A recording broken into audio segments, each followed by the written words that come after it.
Yan ang nagpauso niyan eh. Outfit check, outfit check, Lagi nating sinasabi, Jesus is the reason for this season. Tama. Pero sasabihin niya sa atin ngayon, you are my reason kung bakit may Pasko. May Pasko sapagkat gusto kong makasundo kayo. Yung mga nakatapos ng simbang gabi, at lalong-lalo na, ako, ikaw, na laging nagsisimba. Outfit check din, paminsan-minsan. Outfit check spiritually. Romans 13:14, anong sabi doon? Put on the Lord Jesus Christ. Isuot ninyo si Kristo sa inyong pagkatao. Maligayang Pasko. Palakpakan natin ang ating Panginoon.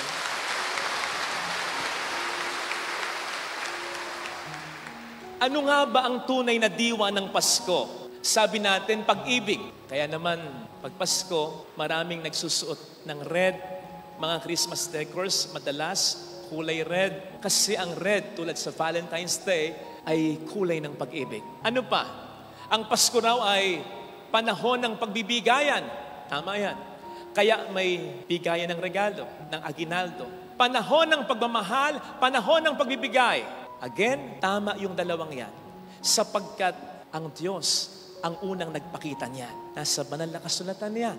Sinasabi sa John 3:16, for God so loves the world that He gave His only Son. Ganun na lamang kamahal ng Diyos ang sanlibutan, kaya ibinigay niya ang kanyang bugtong na anak. Nakita niyo na? Nandun yung dalawa. Pagmamahal at pagbibigay. But wait, there's more. Sapagkat may karugtong yan. So that whoever believes in Him will never perish, but will have eternal life. Upang kung sino man ang maniwala sa Kanya, sa anak, ay hindi mapahamak, hindi mamatay, kundi magkaroon ng buhay na walang hanggan. Bakit kailangan nating idugtong yan? Because the truth was, before the first Christmas, we were at war with God. Sa Diyos, na kahit sa isang idlap, isipin lang niya, pupwede tayong mapulbos lahat. Sa Diyos na sinasaktan natin kapag nagkakasala tayo. Remember that sin is lawlessness. And lawlessness, 1 John 3:4, is rebellion against God. Kuminsan hindi natin ito masyadong mag-gets eh. Kasi isipin natin, hindi naman tayo ganun katinding magkasala. Pag samasamahin yung kasalanan nating lahat, mula pa noon hanggang ngayon at sa mga susunod pang panahon, sa pagkatandaan natin, yun ang klase ng pagliligtas ng Panginoon. He is the Alpha and the Omega. All-encompassing yun. At kahit na maliit na pagkakasala na lang, masakit pa rin sa Diyos yun. Sapagkat ang Diyos ay purong kabutihan. Tayo, kapag mga maliit na kasalanan, ayaw mo na, okay na yun. Green jokes, pinalalampas natin eh. Pag sinabi ng isa, ano ba naman yan? Ano ka ba naman? Masyado ka namang holy-holy dyan. Ano pa nga ba dapat? Napapalampas natin yon kasi may mansya tayo ng kasalanan. Ang Diyos wala naman eh. Kaya masakit sa Diyos. Kahit maliit lang na kasalanan yan. Paano kang mabibigat pa at pagsamasamahin pa lahat ng kasalanan natin? We were at war with God before the first Christmas. Tama. Bago dumating si Kristo in the Old Testament, nakikirelate na naman ang Diyos sa tao eh. May ugnayan naman ang Diyos sa tao eh. Pero kulang. Hindi malalim ang ugnayan. Malaki ang agwat. Malaki ang pagitan between God and man. Kaya mapapansin po ninyo, ang mga tao in the Old Testament, parang ang tindi ng takot sa Diyos. Hindi yung healthy fear, ha? Katulad ni Moises, marinig lang niya yung boses ng Diyos, nagtatago na siya. Yan yung takot natin sa isang taong wala tayong relasyon na malalim eh. Matindi yung takot mo eh. Sa magulang mo na may relasyon ka, natatakot ka pa rin. Pero healthy na yung fear mo kasi alam mo, may relasyon na kayo eh. At home ka na kahit paano sa kanya. Okay? In the Old Testament, hindi ganon. At sa wari ko, kung titingnan ko yung mga accounts in the Old Testament, parang masyadong mapanibughuin ng Diyos. Parang sumpungin ng... At matindi ang Diyos pag nagparusa in the Old Testament. Hindi kaya ganun ang dahilan? Sapagkat malaki talaga dati ang agwat between God and man until Jesus Christ came. Yun ang game changer. Kaya nga sasabihin sa 2 Corinthians 5:18. God has reconciled us to Himself through Jesus Christ. Na kung hindi nangyari, walang silbi sa punto de vista natin, sa kapakanan natin, yung pagmamahal at pagbibigay ng Diyos. Kung ang pagmamahal at pagbibigay ng Diyos sa pamamagitan ng Jesus ay hindi humantong sa pakikipagkasundo natin sa Diyos sa pamamagitan ni Jesus. Kaya, ulitin natin ha, tama, ang diwa ng Pasko, pagmamahal. Ang diwa ng Pasko, pagbibigayan. Pero dapat hindi magtapos dyan. Dapat humantong sa reconciliation, sa pagkakasundo between God and man and between us and our fellow men, especially our loved ones. Tingnan po ninyo, pag magpapasko, yung mga nag-aaway-away, rebelde, gobyerno, ceasefire muna. Ceasefire. Bakit? Pasko eh. Pagkatapos ng Pasko, patayan na naman. Di ba minsan may nag-aaway? Halimbawa, kaibigan mo, nag-reunion. Aba, nagkatampuhan. Ano sabihin mo? Uy, Paskong Pasko. Huwag naman ganyan. Para bang gusto mo sabihin, pagkatapos nito, sige, go na. Mag-away na kayo. Hindi dapat ganon. Dapat may reconciliation. This is the reason why, sa mga nagsimbang gabi dito, yung simbang gabi, yung alas 6 ng gabi dito, hindi niyo po ba napansin, nandito ako lagi, at least 1 oras bago yung alas 6, nagpapakumpisal ako. Bakit? Yun ang pinakamaganda natin po pwedeng iregalo sa Diyos. Tandaan natin, siya ang may birthday, hindi tayo. Siya ang dapat na may regalo. Ano ang pinakamagandang regalo sa Kanya? Eh di yung bagay na wala siya. Sasabihin mo, lahat ng bagay nasa sa Diyos. Uli, merong isang bagay na wala siya. Father, Diyos siya.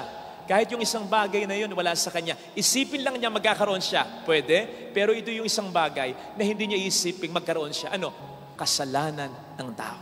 Kaya yun ang pinakamaganda natin po pwedeng iregalo. Dahil yun ang dahilan ng Kanyang pagkakatawang tao. Natuwa nga ako sa isang kaibigan ko, parish priest sa may bandang Antipolo. Nakita ko, nag-post siya. Kumpisalang bayan sa kanyang parokya bago magpasko. Di po ba ang kumpisalang bayan madalas ginagawa kapag mahal na araw? Di ba? Why not bago rin magpasko? Sapagkat yung mga mahal na araw, nagsimula na yan kung tutuusin. Nang siya'y magkatawang tao, wala sa isip ni Kristo, magre-relax muna ako, saka na lang ako magpapakahirap. Hindi! Nang magkatawang tao siya, maliwanag na sa kanya, mamamatay ako para iligtas sa pagkakasala ang tao. Lagi nating sinasabi, Jesus is the reason for this season. Tama, pero sasabihin niya sa atin ngayon, you are my reason kung bakit may Pasko. May Pasko sapagkat gusto kong makasundo kayo. Pinagkasundo tayo ni Kristo, ang Diyos at tao. Nakalulungkot nga lang kung susumahin ko yung mga nagkumpisal sa akin, konti. Ang konti-konti. Sa loob-loob ko, ako na lang ba mga makasalanang tao dito? So lahat ng ito, mas makasalanan ako kaysa sa kanila. Ayaw mangumpisal. Hirap namang pilitin. Ay, nako, nakaluhod ako. May isang lumuhod. Naramdaman ko may lumuhod. Kasi hindi naman ako tumitingin kasi sa nagkukumpisal. Abe, pagdilat ko yung cellphone niya, nakatapat sa aming dalawa. Nakangiti na siya. Father, selfie tayo. Walang pinalampas. Pati kumpisal. Dumiskarte. Nako. Nitong bago magsimbang gabi, nauso yung, hindi ko alam kung familiar kayo, outfit check. Outfit check. Outfit check.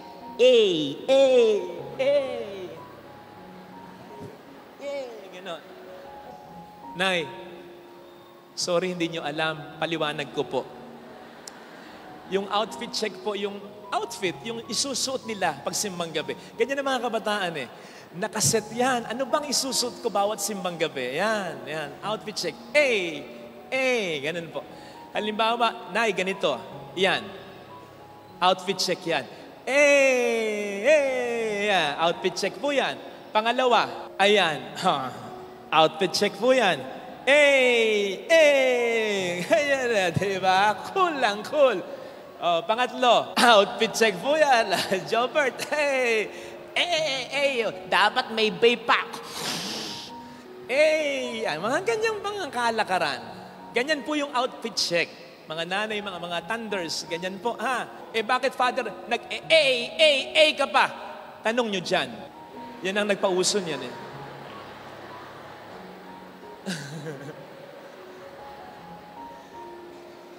Seriously, yung mga nakatapos ng simbang gabi, at lalong-lalo na, ako, ikaw, na laging nagsisimba, outfit check din, paminsan-minsan. Outfit check spiritually. Tingnan natin kung yung suot na natin ngayon ay yung ipinasusuot na sa atin ng Panginoon. Romans 13:14, anong sabi doon? Put on the Lord Jesus Christ. Isuot ninyo si Kristo sa inyong pagkatao. Madalas familiar tayo at particular tayo, usapin ito. Ano bang isusuot papunta sa simbahan? Ano ba? Yes, dapat hindi nakasando, dapat hindi naka-short na shorts, dapat decente, dapat maayos. Masyado tayong particular doon. Walang masama dyan. Tama lang yan. Pero baka nakakalimutan natin yung mas mahalaga dyan. Yung dapat na suot na natin. Paglabas natin ng simbahan, dapat nakikita na sa atin si Kristo. Baka ang suot pa rin natin yung kalaswaan, kabastusan, sa gawa, sa isipan, sa salita. Baka nandyan pa rin yung galit sa kalooban. Baka nandyan pa rin yung panluloko sa kapwa. Baka nandyan pa rin yung bisyo. Baka nandyan pa rin yung kasalanan. Walang silbi ang lahat ng yan. Outfit check din, paminsan-minsan. In connection with this, ang Diyos, kaya may Christmas, nag-adjust. Sipin po ninyo hindi tayo makalapit sa Kanya. Ang tindi ng atraso natin sa Kanya. Anong ginawa niya? Siya nag-adjust. Mula sa itaas, bumaba siya para makipagkasundo tayo sa Kanya. At yun sa palagay ko, ang isa sa diwa ng Pasko. Pag gusto nating magkaroon ng reconciliation, lalong-lalo na sa ating pamilya, mag-adjust ang nasa itaas. Kamakailan ay may nakita akong post, yung kaklase ko dati sa seminaryo, si JB Ong Shapko. Ang post niya ay may kinalaman sa conflict ngayon ng Israel at Palestine. At ang sabi niya sa kanyang caption ay ganito, nakapanood ako ng 2 documentaries tungkol sa kwento ng Israel at Palestine. At sa opinion ko, ang bola ng kapayapaan ay nasa court ng Israel. Ang bola ng kapayapaan ay nasa court ng Israel. Ang ibig niyang sabihin, malaki ang magagawa ng Israel para hindi magkaroon ng ganitong tigmahan. Bakit? Ang Israel ang nasa itaas. Sila ang mas mayaman, sila ang mas may impluwensya, sila ang mas makapangyarihan. Kaya sila ang pupwede pang mag-adjust. Sila ang meron pang mga lupa na kung pupwede namang ibigay, baka naman pupwede naman. Sa balita, minsan, pati yung naibigay na na-award na sa... huwag na natin pag-usapan yan. Basta kung sino nasa itaas, pwedeng mag-adjust. Kasi, palalimin natin minsan wala ka nang mahihita Minsan wala ka nang asahan Minsan wala ka nang makuha sa taong makasalanan Lalong-lalo na yung gumawa sa'yo ng matinding kasalanan. Napakabait mo, niloko ka. Napakabait mo, nawala ng respeto sa'yo. Napakabait mo, nawala ng utang na loob sa'yo. Napakatindi ng ginawa sa'yo. Gayong napakabait mo. Nasaan ang katinuan ng mga taong ito? Sige nga, yung gumawa ka ng masama sa isang taong masama na Yung gagawan mo ng masama, yung magulang mo, yung kapatid mo na napakabuti sa'yo. Pag ganyan, wala ka nang maaasahang katwiran Di ba may mga taong ganyan? May nangumpisal dati sa akin, yung kirida ng asawa niya, nandun lang sa environment, nandun lang sa baryo nila, sa sitio nila. Talagang naglalakad nga lang daw yung asawa niya papunta sa kirida. Ganun yung pagtitiis niya. At yung kirida, pag nasa bahay yung asawa niya, nasa bahay nila, hindi nakapag-reply yung asawa niya doon sa kirida, sumusugod pa yung kirida. Kaya dati sabi ko sa kanya, gusto kong malaman kung nasaan, taga-saan ka, at gusto kong malaman kung taga-saan niya, sasampaling ko lang. Para magising sa katotohanan, may mga taong ganyan. Kulang na lang iuntog mo sa pader yung ulo. Kaya nga sabi ng ating Panginoon, Ama, tayo na ang mag-adjust. Hindi na nalalaman ang kanilang ginagawa. Don't get me wrong. Sige, parusahan kung dapat parusahan. Pero kung may habol kang reconciliation, pagkakasundo, lalo pa kung yung tao hindi naman iba sa'yo, sa pamilya mo, kailangan mag-adjust. Sino dapat mag-adjust? Yung nasa itaas. Magulang ka, mag-adjust ka sa anak. Yes. Siyempre, dapat mong disiplinahin. Pero mangingibabaw pa rin yung pagiging nanay at tatay mo. Ganon. Hindi mo kukonsintihin. Pero titimplahin mo ng justice at ng pagmamahal siyempre. Yun ang mangibabaw sa hustisyang paiiralin mo. Dapat panganay. Ikaw ang panganay eh. Di ba sabi ko minsan, dapat ang panganay yung pinakamabait para hindi kayo mag-clash magkapatid. Ngayon, ikaw yung pinakamayaman. Ikaw yung may pinakamaysay sa pamilya. Mas pwede kang mag-adjust eh. Kontrolado mo eh. Mayaman ka eh. May utang na loob sila sa'yo eh. Ngayon, kung hindi, pwede yung mag-adjust yung batay sa kakayanan, sa katungkulan sa pamilya. Sa isip na lang. Ikaw ang mas nakakaabot eh. Ikaw ang mas may pinagkukunan eh. Ikaw ang mas nakakaunawa eh. Ikaw ang mas malapit sa Diyos. Ikaw ang mas nagdadasal eh. Baka pwedeng mag-adjust ng konti para meron pang maayos. Kamakailan ay may nag-post na kakilala ko. Hindi natin ipapakita kasi personal na. Pinost niya yung picture ng kanyang ama at ina. Magkayakap, magkakabay. Tapos ang caption niya ay, Happy anniversary to my parents. Alam niyo, naiyak ako.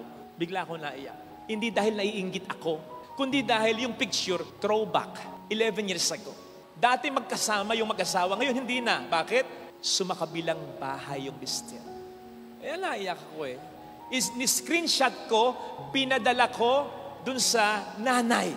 Kaibigan ko yung nanay. Alam nyo, reply sa akin ng nanay, una, praying hands, dadasal. Pangalawang reply sa akin ng nanay, nakakaawa siya. Meaning, yung anak niya. Pangatlong reply ng nanay, still hoping pa rin siya. Sabi ko naman dun sa kaibigan ko, may pag-asa pa naman eh, kasi nag-a-adjust ka. Dati pa. Hindi naman kasi siya nag-iskandalo eh. Pwede siyang mag-iskandalo. Hindi siya gumante. Itsura naman. At sa nakikita ko, nandun pa rin ang respeto at baka nga kahit konti, nandun pa rin ang pagmamahal.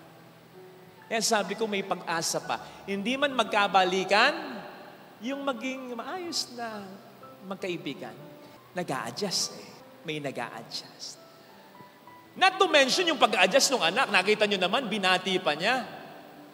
May paggalang pa rin siya sa kanyang mga magulang sa kabila ng naging problema ng dalawa. Lalo tigit, may respeto pa rin siya sa kanyang ama. Minsan nga, yung nanay, parang minsan lang nagseselos kasi parang close talaga yung, ganun pa rin yung respeto, nandun pa rin sa kabila ng ginawa ng padre de pamilya.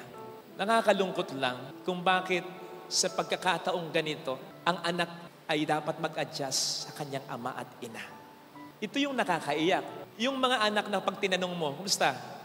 Okay lang, ano ba? Okay lang magkahiwalay. Okay lang yun. Kesa naman nag-aaway sila. Nakita mo na? Kesa. Ibig sabihin ng kesa, wala silang choice. Kung may choice lang sila, bakit gugustuhin lang magkahiwalay yung kanilang ama at ina? Lalong-lalo na sa panahon ngayon, Kapaskuhan, di ba? At talamak yung mga picture na ganyan. Yan. Picture na mga pamilya. Nakaayos, parang masayang-masaya. At may caption pa, Merry Christmas from our family to yours. O di ba, anong dating niyan sa broken family? Sige nga. Maligayang Pasko sa pamilya niyong buo. Papunta sa pamilya kung sira, langya kayo Hindi, di ba? Pag may nakita kayong ribbon na ganitong suit ko, ito ay pamimintuho ko, pagpaparangal natin sa mga kababayan nating nagtatrabaho sa ibang bayan. Kasi, di ba, tinitiis nilang malayo sa kanilang pamilya. Ang hirap ng kanilang kalagayan, lalo na ngayong Kapaskuhan, season para sa pamilya, mas mahirap yung pinag-uusapan natin. Nandun lang Hindi ba? Mas mahirap yun. Kaya, hindi dahil gusto nila, wala silang choice. Kasi ayaw na ng kanilang ama, kung minsan ayaw na rin ng kanilang ina. Nag-a-adjust na lang sila para hindi lumala ang problema. Kasi kung dadagdag pa sila, talikuran na natin, kalimutan na talaga natin si Papa, wala na. Di ba?